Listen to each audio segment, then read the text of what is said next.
Java programming language के इस lecture में हम देख रहे हैं कंट्रोल स्टेटमेंट के बारे में। आगे बढ़ते हैं और समझते हैं सबसे पहले स्टेटमेंट क्या होता है। कुछ लाइन ऑफ कोड जो कि सेमी कॉलन से क्लोज हो रहा है, हम उसको बोलेंगे स्टेटमेंट्स। दो प्रकार के होते हैं, पहला सीक्वेंशियल स्टेटमेंट, दूसरा कंट्रोल स्टेटमेंट। अगर control line by line program को एग्जीक्यूट कर रहा है, या फिर ये कहें लाइन बाय लाइन स्टेटमेंट को एग्जीक्यूट कर रहा है, बीच में किसी भी प्रकार का कोई डिस्टरबेंस नहीं है, किसी भी प्रकार का कोई डाइवर्जन नहीं है, तो हम उसको बोलेंगे सिक्वेंशियल स्टेटमेंट। हमारे प्रोजेक्ट के अकॉर्डिंग या फिर हमारे प्रोग्राम में जरूरत के अकॉर्डिंग अगर कुछ लाइनों को स्कीप करना पड़े तो हम उसको बोलेंगे कंट्रोल स्टेटमेंट। तीन तरीके से अप्लाई होते हैं जावा के अंदर कंट्रोल स्टेटमेंट, जिसमें पहला है सिलेक्शन या फिर कंडीशनल स्टेटमेंट, जिसके अंतर्गत आते हैं इफ इल्स या if ills ladder, nested if और स्विच। दूसरा जो यूज करने का तरीका है इटरेशन या फिर लूप स्टेटमेंट, जिसके अंतर्गत आते हैं फॉर, व्हाइल और डू व्हाइल। जो थर्ड एंड लास्ट है जंप स्टेटमेंट, उसके अंतर्गत आते हैं ब्रेक, कंटिन्यू और रिटर्न। एक अपन ने और देखा है गो टू सी में अपन ने पढ़ा होगा, ठीक है। इसका यूज यहाँ पे नहीं करते हैं, हम जावा में इसका यूज नहीं करते हैं, ठीक है। आगे बढ़ते हैं और समझते हैं सबसे पहले हम सिंपल इफ के बारे में। मतलब सबसे पहले अपन कंप्लीट करेंगे सिलेक्शन और कंडीशनल स्टेटमेंट, उसमें सबसे पहले स्टार्ट करते हैं सिंपल इफ के बारे में। हम इसका सिंटैक्स देखते हैं और थोड़ा समझेंगे इसका फ्लो चार्ट क्या होता है। ये कुछ इसका सिंटैक्स है, अगर ध्यान दें तो हुबहू वैसा ही है जैसा अपन ने सी लैंग्वेज में पढ़ा है, ठीक है। अपन ने क्लास के इनसाइड सपोज कुछ स्टेटमेंट लिखा, स्टेटमेंट 1, 2 और 3, मतलब कुछ लाइन ऑफ कोड, ठीक है। स्टेटमेंट 1, 2 और 3। कंपाइलर क्या करेगा, इसको लाइन बाय लाइन एग्जीक्यूट करेगा, लेकिन हम चाहते हैं कि किसी एक कंडीशन पे ही ये जो स्टेटमेंट 1 है वो एग्जीक्यूट हो, तो उसके लिए, और इसके इनसाइड जो भी कोड लिखे हैं वो एग्जीक्यूट हो, तो उसके लिए हम यूज करेंगे सिंपल इफ का, ठीक है। इफ एक कीवर्ड है, इसके इनसाइड हम कंडीशन देंगे। कंडीशन कौन सी, बुलियन एक्सप्रेशन, ठीक है। अगर कंडीशन ट्रू होती है तो इनसाइड द इफ बॉडी जो अपन ने स्टेटमेंट लिखा है, ठीक है, स्टेटमेंट जो भी लिखा है वो एग्जीक्यूट होगा। जैसे अपन बात कर रहे थे अभी 1 के बारे में, स्टेटमेंट 1 के बारे में, तो स्टेटमेंट 1 एग्जीक्यूट होगा। अगर ये कंडीशन फॉल्स होती है, कंडीशन अगर फॉल्स होती है तो कंट्रोल क्या करेगा, इफ की बॉडी के इनसाइड इंटर ही नहीं करेगा, ये उसके बाहर जो भी कोड लिखे हैं उसको एग्जीक्यूट करने का। फ्लो चार्ट अगर इसका कुछ समझे तो प्रोग्राम कुछ स्टार्ट हो रहा है, फिर कोई सी कंडीशन है यहाँ पे, अगर कंडीशन ट्रू होती है तो स्टेटमेंट एग्जीक्यूट होगा, अगर फॉल्स होती है तो स्टॉप हो जाएगा, मतलब कि इफ बॉडी के आउटसाइड निकल जाएगा, ठीक है। एक प्रोग्राम से इसको समझते हैं। हम चाहते हैं यूजर एक वैल्यू एंटर करें और अगर वो वैल्यू पॉजिटिव है तो एक मैसेज प्रिंट हो, द नंबर इज पॉजिटिव। हमने एक फाइल बना ली, क्लास का नाम रखेंगे डेमो। सबसे पहले इंपोर्ट कर लेते हैं स्कैनर क्लास को।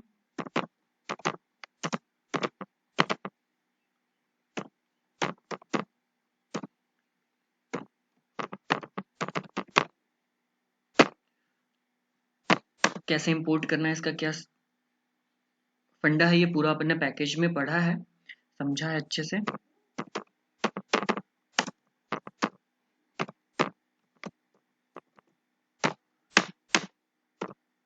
एंड मेथड बना लेंगे।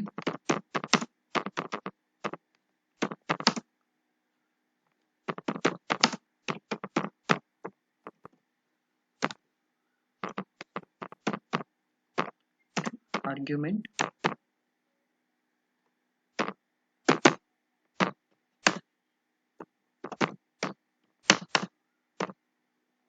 स्कैनर क्लास के लिए ऑब्जेक्ट क्रिएट कर लेते हैं।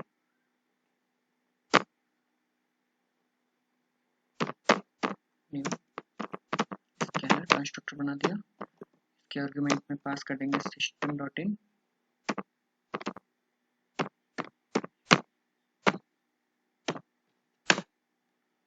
के बाद एक वेरिएबल बना लेंगे, एम नाम से बना लेते हैं,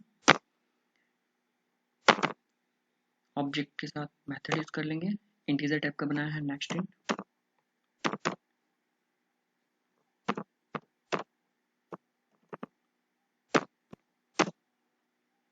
कंडीशन दे देते हैं इफ के साथ,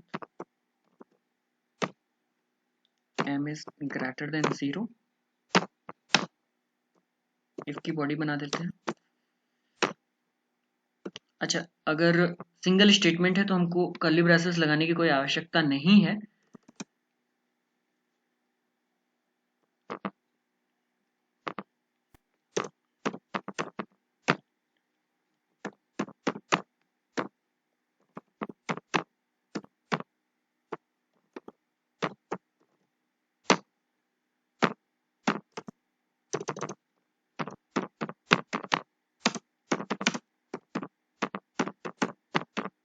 नंबर इज पॉजिटिव। इसको थोड़ा मैं बड़ा कर लेता हूँ, थोड़ा क्लियर दिख जाए, ठीक है। सेव करते हैं, कमांड प्रॉम्प्ट ओपन करते हैं, ठीक है, इसको सेव कर लिया हमने।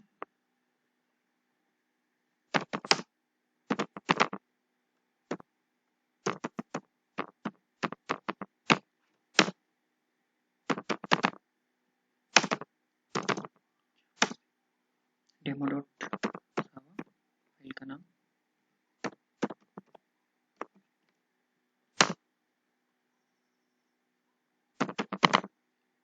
कंपाइल होगा, प्रोग्राम रन करके देख लेते हैं।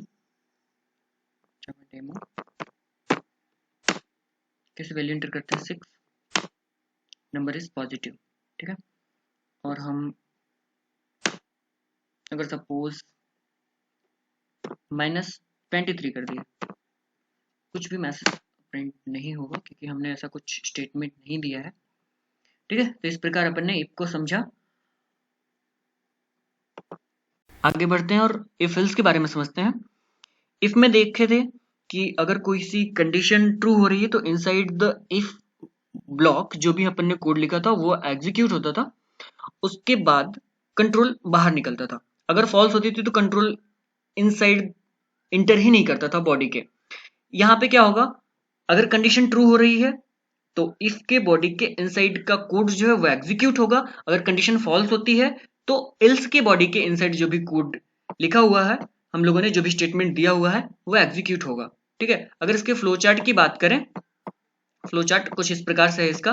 कोई सी कंडीशन है यहाँ पे, अगर ये कंडीशन ट्रू होती है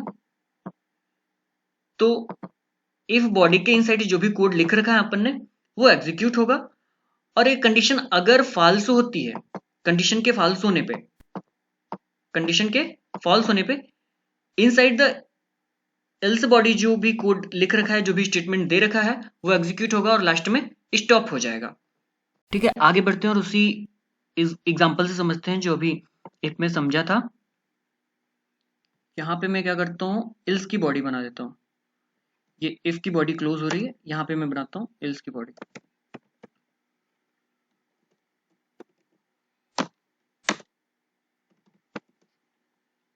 इसको मैं कॉपी कर लेता हूँ, एल्स बॉडी के इनसाइड इसको मैं पेस्ट कर देता हूँ, ठीक है। यहाँ पे कर देता हूँ नेगेटिव, और यहाँ पे एक और मैसेज प्रिंट करने को दे देते हैं,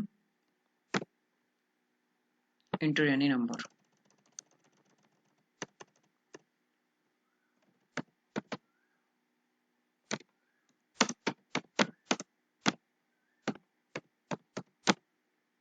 ओके, प्रोग्राम है, इसको कंपाइल करके देखते हैं।